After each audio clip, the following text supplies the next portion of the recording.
Guys, कैसे हो आप सब। उम्मीद है कि आप लोग ठीक होंगे। गाइस, मैं बहुत दिनों से मैं वीडियो नहीं लेके आ पा रहा था, इसके लिए मैं माफ़ी चाहता हूं। अभी मैं वीडियो डेली लेके आऊंगा और मैं आपको दिखा देता हूं। ये मेरा पहला एपिसोड है और पहला एपिसोड में हम बात करेंगे रेफ्रिजरेशन साइकिल के बारे में। रेफ्रिजरेशन साइकिल मैं इसलिए बोल रहा हूँ क्योंकि मैं अभी जो एपिसोड लेके आने वाला हूँ, जो डेली एपिसोड लेके आने वाला हूँ, उसमें मैं स्टार्ट से आपको एडवांस लेवल तक की जो है एयर कंडीशनिंग की नॉलेज आपके साथ शेयर करने वाला हूँ। तो चलिए हम शुरू करते हैं रेफ्रिजरेशन साइकिल से, क्योंकि बहुत सारे लोग जो है एयर कंडीशनिंग के फील्ड में हैं जिनको रेफ्रिजरेशन साइकिल के बारे में अच्छे से नहीं पता है, और बहुत सारे जो नए व्यूअर हैं उनको भी नहीं पता है। जिनको पता है उनके लिए तो ये वीडियो नहीं है, जिनको नहीं पता है उनके लिए ये वीडियो है। अगर आप कोई भी काम कर रहे हैं एयर कंडीशनिंग में, या फिर कोई भी ट्रबल शूटिंग करना है, या फॉल्ट ढूंढना है, या फिर कुछ भी करना है एयर कंडीशनिंग में, आप एसी लगाना आपको आता हो या ना आता हो, फ्लेयरिंग बनाना आता हो या ना आता हो, गैस चार्जिंग करना आता हो या ना आता हो, ये सब बात की बात है, आपको बाद में सीखना है। लेकिन सबसे पहले उससे पहले आपको जानना है आपका रेफ्रिजरेशन साइकिल। अगर आप अपने दिमाग में रेफ्रिजरेशन साइकिल अच्छे से बैठा लेते हैं तो मैं उम्मीद करता हूं कि आपको ट्रबल शूटिंग में कोई भी दिक्कत नहीं होगी। अगर आपको रेफ्रिजरेशन साइकिल ही नहीं आता है तो आपको ट्रबल शूटिंग में दिक्कत होने वाली है। क्या होता है कि आप किसी जो है एक्सपीरियंस बंदे से आप पूछ लेते हैं कि भाई ये हुआ है, अभी क्या करेंगे, तो ऐसे में तो सॉल्व हो जाता है, लेकिन ये प्रॉपर सोल्यूशन नहीं है। उसके लिए आपको रेफ्रिजरेशन साइकिल सीखना या जानना बहुत ही जरूरी है। तो चलिए हम स्टार्ट करते हैं। एकदम आसान तरीके से आपके सामने ये बोर्ड पे दिखाई दे रहा होगा रेफ्रिजरेशन साइकिल का एक छोटा सा डायग्राम है। मैं पूरी कोशिश करूंगा आपको आसानी से समझाने की। तो इसमें इसके 4 मेजर पार्ट होते हैं।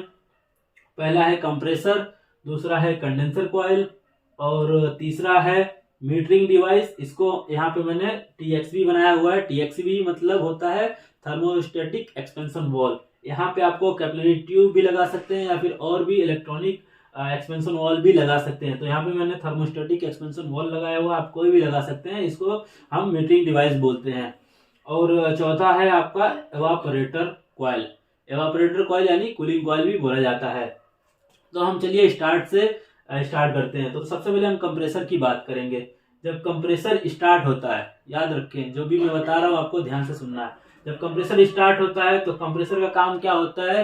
रेफ्रिजरेंट को कंप्रेस करना। जब कंप्रेसर स्टार्ट होता है तो जो एवापोरेटर कॉइल में लो प्रेशर लो टेम्परेचर का वेपर रेफ्रिजरेंट होता है वो आपको सक्शन लाइन के थ्रू जाता है आपके कंप्रेसर में, और फिर कंप्रेसर क्या करता है? Low pressure low temperature vapour refrigerant को कंप्रेस करके high pressure high temperature vapour refrigerant करके आपको डिस्चार्ज लाइन के थ्रू आपको कंडेंसर कॉइल में भेजता है।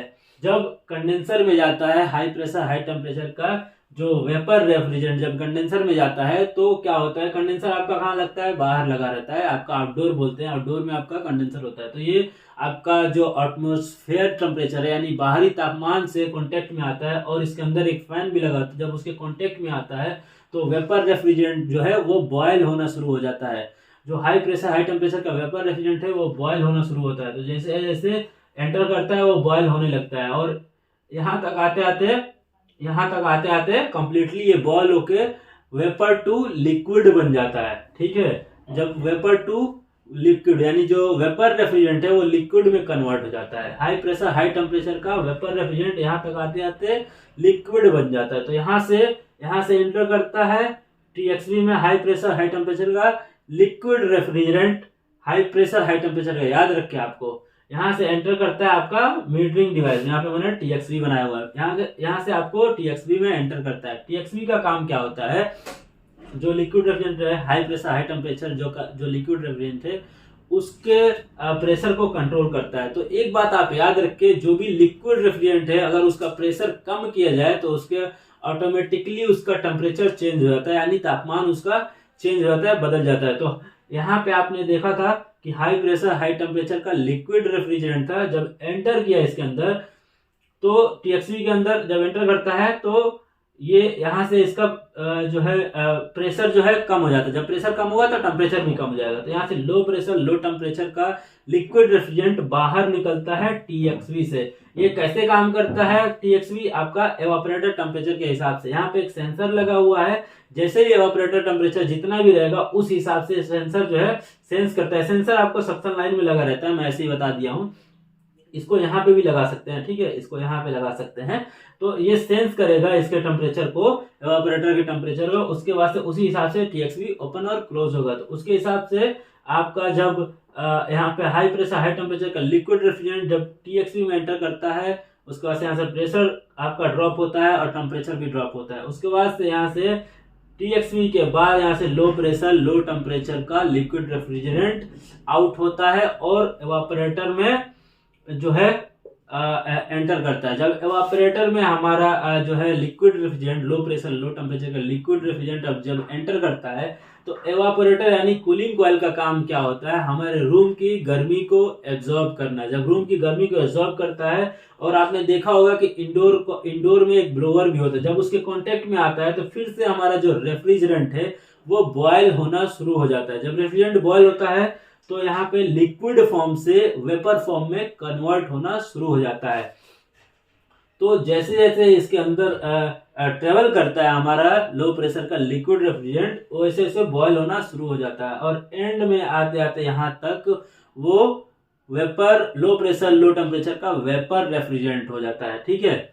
याद रखिए, जब एवापोरेटर कॉइल के एंड में जब फ्रीओन आता है, रेफ्रिजरेंट आता है, तो लो प्रेशर लो टेम्परेचर का वेपर रेफ्रिजरेंट हो जाता है, ठीक है। उसके बाद से वही लो प्रेशर लो टेम्परेचर का वेपर रेफ्रिजरेंट आपका सक्शन लाइन के थ्रू यहाँ से इस तरीके से ट्रेवल करते हुए आपको एक्यूमुलेटर से होते हुए आपका फिर से कंप्रेसर में आ जाता है। तो ये कंप्रेसर में आने के बाद फिर से यही जो है साइकिल रिपीट होती रहती है, यही साइकिल बार बार होते रहता है, जिसकी वजह से हमारा जो है रूम में कूलिंग होता है।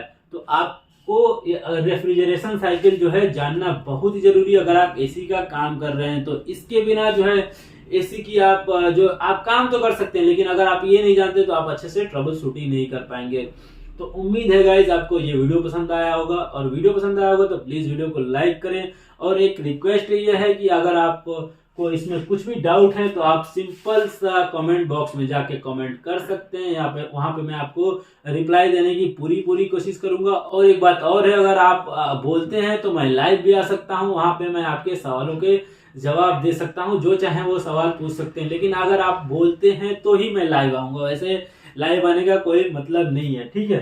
तो मुझे उम्मीद है कि आपको ये रेफ्रिजरेशन साइकिल समझ में आ गया होगा। तो मिलते हैं गाइस आपको नेक्स्ट वीडियो में, तब तक के लिए धन्यवाद। And please keep watching my video and please share my video. Thank you.